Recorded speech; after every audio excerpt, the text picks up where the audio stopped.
vous ne pouvez pas être en dehors de l'Union européenne, être traité comme un pays tiers comme la Chine, dans le cadre du droit de l'OMC, et en même temps bénéficier des coopérations, et en même temps ne pas payer, ne pas contribuer au budget de l'Union européenne, et en même temps continuer à peser quand même sur les orientations des textes, ce qu'on sait que les Britanniques savent faire aujourd'hui dans les négociations européennes. Il faut quand même une cohérence. Et du point de vue de l'Union européenne, il faut surtout, je crois que c'est ça qui est important, tirer les leçons de ce Brexit. Si on ne veut pas de nouveau Brexit demain avec d'autres pays, d'autres formes, on parlait tout à l'heure d'arrogance ou de nationalisme qui ressurgissent, il faut absolument qu'on se dise comment est-ce qu'on avance sur l'harmonisation fiscale, sur l'harmonisation sociale, comment est-ce qu'on construit au plan politique et au plan de la défense une Europe beaucoup plus souveraine et beaucoup plus unie.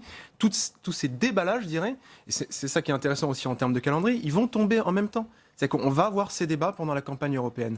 Et donc, naturellement, l'Union européenne, elle doit avoir, en tout cas c'est notre point de vue, une cohérence. Et on ne peut pas dire aux Britanniques, vous sortez, tout va bien, quand on explique aux autres qu'il faut faire un certain nombre, il faut respecter un certain nombre de règles, et nous-mêmes d'ailleurs on se les applique au plan budgétaire par exemple.